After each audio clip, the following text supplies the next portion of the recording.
Hello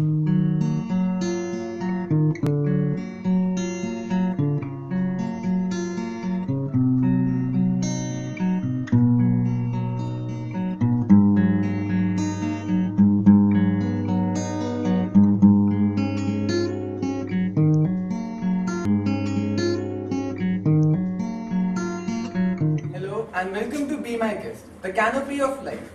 I'm Paitesh Kumar. And I'm Hardik Khandelwal and we are here to present you a talk show by ABV-IIITM Gwalior. Hardik, when you were in 10th class, you had many doubts about what career path you would take. You're absolutely right, Paritosh. And when you were in 12th class, you imagined what our college life would be. Oh, exactly. So here we are with a talk show of ABV-IIITM Journalist Club, Uthaan. Be my guest. In this show, we would have different guests from different cultures of life. The main purpose of this talk show is to link together experiences for our own self as experience is the best teacher. Yeah. Today, in the first episode of Be My Guest, we have one of the most versatile student of our institute, Miss Anjali Nayak ma'am with us. Hi. Evening, ma'am. Hello, ma'am. So let's start this interview by our first question. So, ma'am, how was the first year of this? How was your first year in this college? It has been a pretty exciting experience. I mean, the first year is seriously, as one of my seniors said before leaving this college, it's a roller coaster ride. And indeed it is. From the very first day to the last day of my first year, memories are very strong enough to have a strong impression. So, it has been an awesome experience for me. Okay. Ma'am, how do you feel to be the history of this institute as you were the first student from first year to win the Miss Aurora tag? History, alright, it sounds interesting, but it had taken a lot of efforts for the same. So I remember the moments on the stage when I was there for the final round and the winning experience as well when my name was announced. So both have a deep impression on me. It makes me feel privileged, it makes me feel honored, special that I was given this opportunity and I could prove myself being a first year. So that's more than enough for me, I suppose. I'm from the starting of this college life of yours, when you came here in first year and you are now in fifth year of this college. And what major changes have you observed in yourself? Major changes, obviously when you get a lot of opportunities to express yourself, to express who you are and what you can be, you can explore yourself to a very large extent. I suppose I have gained the self-confidence and I have discovered myself, my personality. I have focused myself towards grooming my personality more. So I think my confidence and my overall personality, these two things have seen a major change. Well, ma'am, 5 years is quite a long span of time. So there might have been many moments in which you might be feeling, oh, why I am trapped in this. Any such moment that you want to share? Actually, that is indeed my first year because being a homesick girl, I was like, when I was here, it was like, oh my god, I'm just lonely in this hostel, what I'll do. But in the starting, it was quite difficult for me to adjust. Never had my mom away from me. She was always there to cook food. So the mess food was very difficult to digest, seriously. So I suppose overall the first year, and that when I had to see that dal and stuff like that, which I didn't eat on regular basis because I'm very, choosy kind of a person. So food was the thing which made me feel, why the hell am I here? But over the time, I just coped up with it, and I'm happy that I'm in IIIT. You are in fifth year right now, and you have chosen MBA as your major. Yes. So, what were thoughts when you were thinking about which subject to take, MTech or MBA? Actually, this had been a major decision for me. This could be a life-changing decision for me, MTech or MBA, because my family was in strong support for me going for MTech. But MBA was my personal choice because after going for BTech, I really realized that when I enter this managerial stream, I think I see myself more successful rather than as an MTech person. Because realizing this fact very well that we have a lot of very good coders in our batch who deserve a much more better placement as an MTech student rather than me. And I suppose that I could do good in management. I think probably not being modest, and I think I have a pretty good hand in communication skills. So I thought that that could lead me somewhere on a good stage. So that was the major point which made me feel that I should go for MBA rather than MTech. I mean, I followed my heart. Otherwise, my mind said go for MTech. Whatever placement you crack, just be happy with that. But my heart said that, you know, take a risk. We'll see whatever happens. It's your choice and your decision. Let's see, whatever happens is for you. So that was the way.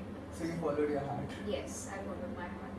I mean, I had to convince my family, I had to convince my friends, and after all, I am the only IPG girl who has gone for MBA in my batch. That was a tough decision to make because sitting in a class of 120 students for 3 years, looking back, you see many of your batchmates. Suddenly, when you're shifted to a small class of 100 people where you get PG students from outside, and I'm the only girl sitting there from IPG. It was kind of a different experience. When you turn back, I had none of my friends sitting having a bag of mine. So that was kind of a difficult and indeed a memorable experience for me. Since you have been a part of many placement drives this year only, so what according to you is CGPA everything? It is not everything, but yes, it has to play a role in our placements. Indeed, we cannot deny this fact. Nowadays, we hear this thing that, you know, CGPA doesn't matter, whatever you get, it's all right. No, it is not. It is really not. When you come to the reality, it is companies give weightage to your CGPA. In fact, many of the companies keep it as the criteria for discreting amongst the students, like 8 CGPA above or 7.5 CGPA above, for that matter. So you know that creates a dilemma in the students if they should focus on CG or not. But you should maintain an average. If you're not very good in studies or you're more focused on other things, then I think an average CG should be there. You shouldn't be neglecting your studies or CG on the whole that, you know, you'll crack a placement because you're a very good coder or you're good in managerial skills. No, I don't think so. And overall background is required for student to crack placement from an Indian institute. On what level do you think communication skills helps one in his or her career? I personally am an extrovert, right? I express my views wherever I feel like. I am not kind of a girl who can keep her views in her mind and just let the things go on. Communication skills on the whole are very important to express yourself. If you don't know how to express yourself, many opportunities will just pass by and you won't be able to, you know, bag them. I suppose when one has a communication skill, he can convince the other person wrong. And communication skills are always backed by confidence. So I think they are a basic necessity for anybody to succeed in any field, may it be law, may it be medical, may it be anything. So I think it's a must for anybody. And if somebody lacks in it, he knows that he's lacking. I think people should work on it to improve it, so that they can just sustain the competition. Because when you will move out of this college, you'll realize, as my people have been suggesting, that, you know, when you move out of this secured campus, you realize that people just will step on you and they'll move forward. And when you won't speak up for yourself, you'll lag behind. So communication skills are a must for each and every individual. Well, ma'am, does looks, personality as well as body language, does they matter? Looks as in the facial beauty? Both of Body them. language. Personality, body language, facial beauty, each and every aspect. Okay. I think body language and personality, I would rank them in the order of first, when I come to dressing sense, body language, and least priority I would give to the facial beauty. I really don't think so that facial beauty matters as much as the body language and the way you convey yourself. Your thoughts need to be more powerful than your outer skin. So that is what I think in this context. You may having the facial beauty, but if your thoughts are very strong and the way you are conveying them, your body language, your dressing sense is very strong, I think the facial beauty won't matter much. So that is like, dressing sense is very important. Because when you see a person, it is the eyes which work first rather than your ears. Because even if the person is not speaking, you can see the person. And what do you think after seeing the person is what is he exactly wearing and how is he carrying himself around. If he doesn't know how to carry himself around, it's all useless. The next time he opens up his mouth, you won't even, giving the full attention to what he's saying. So I think it has a major role to play in your whole persona when you move around and talk to people. According to you, what is the image of an ideal woman in India? Image of an ideal woman as one should think of herself, or the way Indian mentality says? As one should think of herself. Because Indian mentality is quite yet patriarchal. Yes. I think this is kind of a difficult question because everybody has his or her own perspective. From my perspective, I think Indian woman needs to be strong on what she says and what she does without giving without even caring what the other person is actually thinking and saying about it. In Hindi it is said कि आप कुछ भी करो, आप सही करोगे तो लोग बोलेंगे, आप गलत करोगे तो लोग बोलेंगे, तो वो करो जो आपको सही लगता है. एंड सेकेंड, नेवर एवर किसी भी ऐसे इंसान के आगे झुको ही मत, कभी गलत के आगे मत झुको. दीज टू थिंग्स, कि कभी गलत के आगे हमको झुकना नहीं है, चाहे जो हो जाए. अगर कुछ गलत हो रहा है तो you have to speak up, you have to say, you have to express. You don't have to tolerate things कि होता जा रहा है हमारे साथ कुछ गलत हो रहा है, हम उस चीज़ को सहन करें. कुछ भी, made be anything, made be the smallest thing, you have to express it. If you won't express, nobody would know what you're up to. And second, follow what your heart says. Do what you think is right. ये अगर अपन सोचने में, I personally wasted my 2 years in my college life itself just to explain people what I am and who I am. For the only thing कि लोग क्या सोचेंगे, लोग क्या कहेंगे. It doesn't matter. It is very difficult to digest and accept and implement this thing कि आप ये मत सोचो कि लोग आपके बारे में क्या सोच रहे हैं. It is very difficult, but you have to do this. If अपन सोचने, खासकर रेडियो के केस में ये होता है, prejudice comes into action very soon. कि मैं अगर ऐसे कपड़े पहन रही हूँ, मैं यहाँ जा रही हूँ, तो लोग क्या कहेंगे, वो क्या सोचेंगे. If you think it's right, do it. If your ethics, your values permit, do it. Don't think of others. क्योंकि अगर तुम साड़ी पहन के भी जाओगे ना सरसावित्री बन के, there's no guarantee that everybody is going to consider you that you're very pious and you're very pure. Considering to the case of clothes, to be specific, but in general, do what your heart says and be confident. Express yourself wherever you think it is going wrong. Say it. Doesn't matter whosoever, may it be your family member, may it be someone from outside, or may it be in a professional manner. Okay. Now, regarding the article in Abhishar volume 4.0, Indian women, independent yet bounded in chains. So, do you find yourself bounded in chains? Bounded in chains, yes, indeed, why not? Taking to the specific case of any city, for example, our college and the city Korea, there are restrictions where I cannot move out at 8 in the evening because the environment outside this college doesn't permit me to stay there for long, because there can be incidents which cannot be good. So these are things which restrict. And it is said that everybody is born independent, but yes, especially girls are in chains, because you cannot have you don't have the freedom to do whatever you want to and wherever you want to go. So things are limited for girls as compared to boys. Though in current scenario there have been many upliftments and girls are giving a tough competition to boys. But still there are very many domains where even the liberty is provided, but still when it comes to the actual implementation, girls on themselves, they are quite reluctant to implement it. So I think yes, girls are born free, but somewhere they are in chains. Was there any moment of your life where you wish that you were not born as a woman in this country? No. So you're proud to be an Indian. Okay. Then now, as we all know, change can begin right from the very place we are in. Yes. We are at. So, what according to you can be the change in mindset in our own institute to promote women empowerment, and any other view that you suggest? Okay.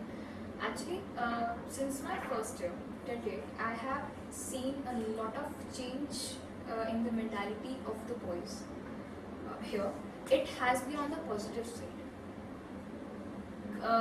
In my the junior batches, I've seen that boys actually, even in my seniors, but it has been like an upgradation, the way they have been treating girls, the way they have been sharing gestures with girls, the way they have been respecting. So it has been an upgradation, and I really like that thing. when you will respect your colleague, you will respect your friend. Obviously, wherever you will go, you respect everybody around as a group. So that is the positive part in our institute, that boys know they are quite sensible enough to treat a woman. That is all I like. And what more is demanded is just one thing: respect women. If you just respect your mother, you respect your sister, just respect the girl who is standing in front of you. Even if you are in a middle of an argument, just be specific that you don't you just convey your words in a way that they are not, not hurt the other. They're not hurting the other person. May it be a boy, may it be a girl. Not specific. I'm not specific towards a girl here, but that's it. It's from within which comes. You cannot enforce anybody that you should respect women. It's an individual effort which comes into play. Narendra Modi is a very versatile Prime Minister. He has given very wide views about what India should be and how India can improve. Recently, he has been talking about Digital India. Yes. And do you think Digital India can really help India? Yes. How? I am really in support of that. Digital India can bring a whole lot of change because he has been focusing on many things. He has been focusing on the ground roots of India, that is the farmers and at the village level. So I think that idea has been quite prominent, and when it comes to implementation, he has been implementing things a lot. For example, I would just, because I have been working on it as an intern, I would like to focus on one thing. For example, during this Digital India initiative, we also, as a part of it, we also focused on SWAYAM, that is an online education learning portal.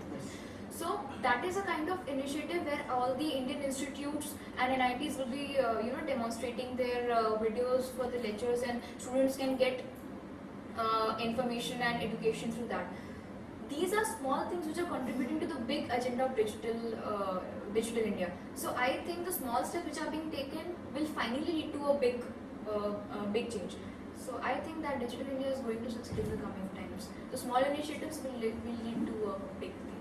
Well, ma'am, switching back to college life once again, so how would you like to guide us for our future? Like, we are in the first year, we are still in the second year, so any type of particular message or particular path that we should take?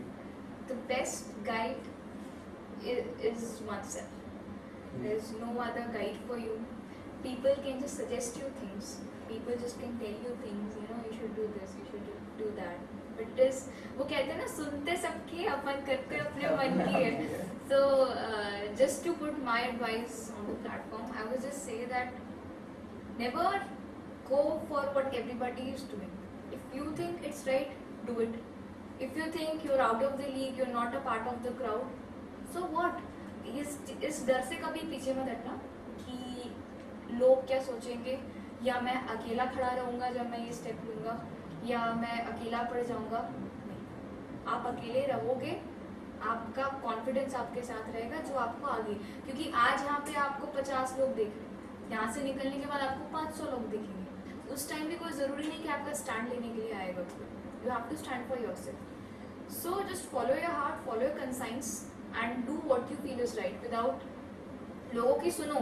लोग हमसे जो बड़े होते हैं वो हमेशा हमें अच्छा ही बताते हैं, चाहे हमारी फैकल्टीज हो यहाँ पे, चाहे हमारे पेरेंट्स हो, चाहे कोई भी, हमें अच्छा ही बताते हैं what is good for our own.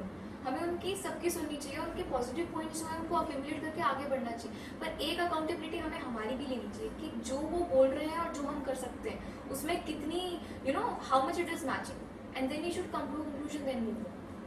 सो लोग क्या कहेंगे वाला डर जितना हो पाए उतना मन से हटाओ. Ma'am, this has been a very interesting interview. It's very nice to talk with such a confident person, ma'am. I really want to know, ma'am, what's the key behind your confidence? What do you eat? By my physique, what can you say? What do I eat? People actually ask me, do you eat? And you're asking, what do you eat? Exactly, ma'am. Maybe there might be some specific thing that is, responsible for such a great confidence. Your knowledge is in each and every field is really very nice. Thank you so much for your compliment. It's a pleasure to hear that. Key to confidence is nothing. It's just the experiences over the time, which you just learn from your experiences and then move on. So that is the thing. कुछ हो जाता है ना, कुछ छोटे छोटे चीज़ होते हैं, यहाँ से गलती हुई, वहाँ से गलती हुई, कुछ अच्छा हुआ, अच्छा ये सही किया था, ये गलत किया था, वैसे तैयारी करती है. अपनी गलतियों को एक्सेप्ट करते चलो, ऑटोमेटिकली कॉन्फिडेंस आ जाएगा. सॉरी भी बोलोगे तो भी कॉन्फिडेंस रहेगा, गलती मान रहे हो. So that is it. Accept your mistakes and learn from your experiences. That's it.